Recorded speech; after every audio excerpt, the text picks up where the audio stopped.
इस वीडियो में हम बात करने वाले हैं श्री भागवत गीता के उन 5 लोगों के बारे में जो हर स्टूडेंट को पता होना चाहिए।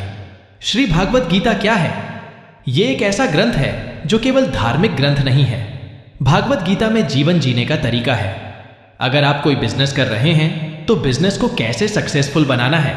अगर आप अपनी जिंदगी में कुछ बहुत बड़ा अचीव करना चाहते हैं तो वो आप कैसे अचीव करेंगे। अगर आप एक स्टूडेंट हैं और मन लगाकर पढ़ाई करना चाहते हो, बदली करके अपना नाम रोशन करना चाहते हो, तो आपको भागवत गीता के इन 5 लोगों के बारे में जरूर पता होना चाहिए, क्योंकि भागवत गीता श्री कृष्ण के द्वारा बोला गया एक ऐसा अनूठा ज्ञान का खजाना है ना, जिसमें आपके हर प्रश्न के उत्तर हैं। पैदा होने से लेकर के मरने तक आपकी जितनी सारी समस्याएं हैं, न इस दुनिया की या इस दुनिया के बाद की भी, वो सब की सब भागवत गीता में लिखी हुई है। हर इंसान को इर्रेस्पेक्टिव ऑफ कौन से धर्म का है, वह उसकी एज क्या है, वो आदमी है कि औरत है कि बच्चा है, वो कौन है, इन सब चीजों से परे हट करके हैं श्री भागवत गीता। ये वीडियो एक्सक्लूसिवली स्टूडेंट्स के लिए बनाया गया है, लेकिन इससे बेनिफिट हर कोई ले सकता है। अगर आपकी लाइफ में कोई भी ड्रीम है तो आप इस वीडियो को जरूर देखें। लास्ट तक आप बेहतर तरीके से इन सभी सीखों को समझ पाओ। इसलिए मैं आपको एकदम सिंपल हिंदी वर्ड्स मैं समझाऊंगा। इस वीडियो की एक भी सेकंड ना बर्बाद मत करना, क्योंकि श्री भागवत की तो वो ग्रंथ है ना, वो महाग्रंथ है जो आपकी जिंदगी को एक अलग ऊंचाई पर लेकर जा सकता है, जहां तक आप सोच भी नहीं सकते। पहले श्लोक की हम बात करने वाले हैं। अध्याय 2 श्लोक 47 कर्म करने का अधिकार है। तुम्हारा फल की चिंता करने का काम तुम्हारा नहीं है। कर्म फल की इच्छा तुम्हें नहीं करनी चाहिए और ना ही तुम्हें अपना कम करने में आलस्य करना चाहिए। ये भागवत गीता का नंबर 1। वैसे तो हर स्लॉट में बहुत ज्ञान की चीजें लिखी हुई है, लेकिन अगर पूरी भागवत गीता से कोई एक श्लोक निकाल करके लाने को कहा जाए ना, तो वो यही श्लोक है। अध्याय 2 का 47 वह श्लोक। ये मनुष्य को केवल अपना काम करने की टेंशन होनी चाहिए, उसके रिजल्ट को पाने की टेंशन उसकी नहीं है, क्योंकि रिजल्ट उसका वैसा ही बनेगा जैसा आपने काम किया है। आपका पूरा अधिकार है कि आप उस काम को अच्छे से करो, पूरी मेहनत लगाकर काम करो, लेकिन उसके रिजल्ट पर आपका 1% भी मोह नहीं होना चाहिए। कभी भी आप अपने रिजल्ट को माइंड में रख करके अपनी मेहनत को डिस्टर्ब ना करो। हालांकि ऐसा करना बहुत मुश्किल है, लेकिन अगर आप कोशिश करोगे ना, तो काफ़ी हद तक आप इस लेवल में पहुंच जाओगे कि आप केवल अपनी पढ़ाई पर, अपने गोल्स पर ध्यान दोगे, अपनी मेहनत पर ध्यान दोगे। फिर चाहे उसके बाद में आप फेल हो जाओ या फिर आप ऐसे फल हो जाओ, आप पे कोई फर्क नहीं पड़ेगा, क्योंकि अगर आप ऐसा फल होंगे ना, अगर आपको फल नहीं मिलेगा तो आपको कम से कम ज्ञान जरूर मिलेगा। और ये हर स्टूडेंट को अपने दिमाग में बिठा के रखना चाहिए कि उसका काम है पढ़ाई करना, नॉलेज हासिल करना। रिजल्ट ऊपर वाले के हाथ में है। इस वीडियो में हम दूसरा स्लॉट जो लेने वाले हैं ना, वो है अध्याय 6 का श्लोक नंबर 26। इसमें लिखा हुआ है कि जब जब मन चंचल होकर के भटकता है, उसे वापस नियंत्रण में ला करके अपनी आत्मा में ही स्थिर करना चाहिए। कहने का क्या मतलब है? कोई केवल धार्मिक ही नहीं चलता। इस बात का बहुत बड़ा मीनिंग निकलता है। सिंपल हिंदी में समझाता हूं आपको कि जब जब आपका मन चंचल होकर के भटक रहा है ना, कोई भी कारण हो भटकने का, आपके काम पर अगर आपका मन नहीं लग रहा है तो उसे नियंत्रण में ला करके अपनी आत्मा में स्थिर करना चाहिए। कहने का मतलब है उसको वापस ला करके अपने काम में अपने अंदर ही रखना चाहिए, क्योंकि मन की प्रकृति है, भटकना मन की प्रकृति है, चंचल होना। अगर इस दुनिया में सबसे वोलाटाइल कोई चीज है ना, तो वो है आपका मन। जब आप किताब खोलकर बैठते हो ना, तब क्या विचार आते हैं कि अरे यार मुझे तो वो काम करना था, अरे यार मुझे तो घूमने जाना था, अरे यार पढ़ाई तो बहुत मुश्किल, इससे अच्छा है तो मैं कोई और काम कर लूं। आपका मन जो है ना, आपकी कैपेबिलिटीज को नहीं देखने देता है। आपकी कैपेबिलिटीज पर, आपकी मेहनत पर ध्यान देने से आपको रोकता है आपका मन। लेकिन अगर अपने मन को वश में कर लिया, जो कि भागवत गीता में क्लियर लिखा हुआ है, श्री कृष्ण कहते हैं कि मंद ऐसी चीज है जो चंचल है, लेकिन उसको प्रैक्टिस करके ना अपने वश में लेकर के आया जा सकता है। It's possible to control your thoughts. तो अगर आपका मन चंचल होता है ना, पढ़ते टाइम ये अपने गोल्स पर फोकस करते हैं टाइम, मेहनत करते टाइम, तो आपको प्रैक्टिस करना चाहिए कि उसको आप कंट्रोल कर सको। कंट्रोल करने के बहुत सारे तरीके हैं। चाहो तो आप इरिटेशन करो, चाहे तो अपनी उसी हिसाब से मेंटरिंग करो कि आपका जो ध्यान है ना, वो पूरा आपके काम पर होना कि इधर उधर भागता हो। इस वीडियो में हम तीसरे श्लोक की बात करने वाले हैं।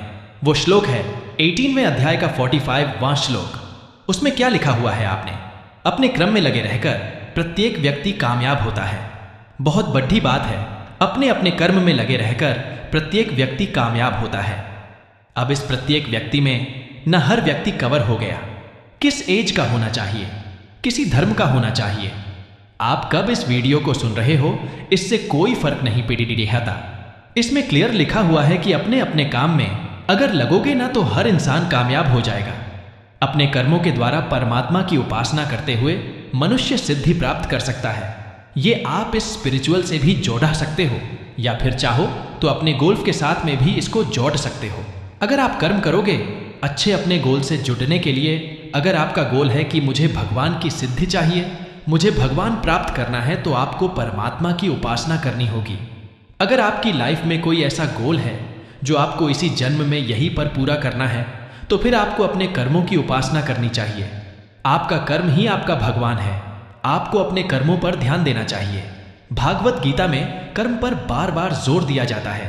क्यों? क्योंकि हमें इस धरती पर आए, यह हमारी कर्मस्थली ऐसा हो ही नहीं सकता कि किसी भी पल में हम बिना कोई काम करें रह जाए। अगर हम ये भी सोचेंगे ना कि हमें कोई काम नहीं करना, तब भी हम ये सोचने का काम करते हैं कि यार हमें कोई काम नहीं करना। ऐसा हो ही नहीं सकता कि हम बिना किसी काम को किए हुए रह जाए। इसीलिए श्री भागवत गीता में श्री कृष्ण कहते हैं कि अपने अपने क्रम में लगे रहकर, यानी कि कम तो आपको करना ही है, लेकिन कौन सा करना है? अपना कर्म, जो आपको अपनी मंजिल तक लेकर के जाता है। अगर आप स्टूडेंट हो ना, तो आपका कर्म क्या है? स्टडी करना। अगर आप स्टडी करोगे तो क्या होगा? प्रत्येक व्यक्ति कामयाब होता है। प्रत्येक व्यक्ति में आप भी आ गए हो। इस वीडियो में हम G34 लोगों की बात करने वाले हैं ना, वो है अध्याय 6 का 5वां श्लोक। क्या लिखा हुआ है उसमें ध्यान से सुनो। व्यक्ति को अपने द्वारा ही अपना उद्धार करना चाहिए, ना कि अपने को नीचे गिराना चाहिए। दोबारा से सुनो इस बात को, व्यक्ति को अपने द्वारा ही अपना उद्धार करना चाहिए। भैया कोई नहीं आएगा जो आपका हाथ पकड़ दियचकर कहेगा कि ले भाई ये तू PRH ले, इसको याद कर ले, या ये वाला काम कर ले, मैं तेरे साथ तो कोई नहीं आने वाला। भगवान ने खुद कहा है कि व्यक्ति को अपने द्वारा ही अपना उद्धार करना चाहिए, ना कि अपने को नीचे गिराना। इसका मीनिंग है कि आप है ना, आप अपना चाहो जो कर सकते हो, अपना उद्धार करवाना, यानी कि अपने को बेटर बनाना है, अपने को परफेक्ट बनाना है, अपने को एक्सीलेंट बनाना है। दो भी आपका ही रोल है। और अगर आप अपने आप को नीचे गिराना चाहते हो, अपने आप को बर्बाद करना चाहते हो, तो भी आपका ही रोल है। आज आपको पढ़ना है कि नहीं पढ़ना है। अगर आप स्टूडेंट हो तो आपको इन दोनों में से किसी एक को चूज करना है। या तो आप अपने आप को नीचे गिराओगे या फिर अपना उद्धार करोगे। इन दो में से एक काम आपको करना है, और दोनों काम आप कर सकते हो। आपकी मर्जी है कि कौन सा करना है। आगे इस श्लोक में कहते हैं, श्री कृष्ण की आत्मा ही अपने मित्र होती है और आत्मा ही अपना शत्रु होती है। ये बात क्यों कही गई है? आत्मा क्या है? आत्मा हो आप खुद। You are the soul. आप खुद ही अपने मित्रों और आप खुद ही अपने दुश्मनों को, क्योंकि आपकी जो एक्शन है ना, that will be getting kind of result every day. अगर आज आपको रिजल्ट नहीं मिलेगा, थोड़े दिन बाद में आपको रिजल्ट मिल जाएगा। हर एक्शन से ना एक रिजल्ट जनरेट होता है। अगर आप अच्छा काम करोगे, अगर आप मेहनत करोगे, अपनी स्टडी करोगे, तो उसका रिजल्ट अच्छा जनरेट होगा। अगर आप काम नहीं करोगे, टाइम पास करोगे, गप्पे लगाओगे, तो क्या रिजल्ट प्राप्त होगा? नेगेटिव, यानी कि आप अपना ही खुद के शत्रु बन जाते हैं। कहने का मतलब है, दोबारा इस श्लोक का मीनिंग सुनते हैं, उसके बाद 5वें श्लोक की तरफ बढ़ते हैं कि व्यक्ति को अपने द्वारा ही अपना उद्धार करना चाहिए, ना कि अपने को नीचे गिराना चाहिए। You are the only one person you can do the better and worse do you. इस वीडियो का 5वां और आखिरी श्लोक जो हर स्टूडेंट को पता होना चाहिए, वो है अध्याय 18 का श्लोक नंबर 58। इसमें क्या लिखा हुआ है? क्या कहते हैं श्री कृष्ण की? मेरे चिंतन में स्थिर रहकर मेरी कृपा से तुम सभी कठिनाइयों को पार कर लोगे। दोबारा से सुनो, कितनी बड़ी बात है कि मेरे चिंतन में स्थिर रहकर मेरी कृपा से तुम सभी कठिनाइयों को पार कर लोगे। भागवत गीता किसको सुनाई गई थी? उस टाइम पर अर्जुन को समझा रहे हैं श्री कृष्ण की, अगर मेरे के अंदर फोकस करोगे, मेरा चिंतन करोगे ना, तो मेरी कृपा से सभी कठिनाइयों को पार कर लोगे। आज अगर आपका गोल है, स्टडी करना आपका गोल है, जॉब लगना आपका गोल है, ज्ञान हासिल करना, तो आपका जो गुरु है ना, वो है आपका ज्ञान, आपका जॉब, आपकी पढ़ाई, आपकी किताबें। इनके चिंतन में अगर आप स्थिर हो जाओगे ना, जिस तरह से अर्जुन को कहा कि अर्जुन तुम मेरे चिंतन में स्थिर हो जाओ, उसी तरह से आपका गोल आपको कह रहा है कि भाई मेरे चिंतन में स्थिर हो जा, उसके बाद में ना तू सारी कठिनाइयों को पार कर लेगा। क्यों? क्योंकि तुम्हें पता है कि मैं इसके लिए काम कर रहा हूँ, मेरा पूरा ध्यान इसी पे है। और अगर तुम्हारा पूरा ध्यान अपने गोल्स पे होगा ना, तो फिर मुसीबतों पे कभी नहीं होगा।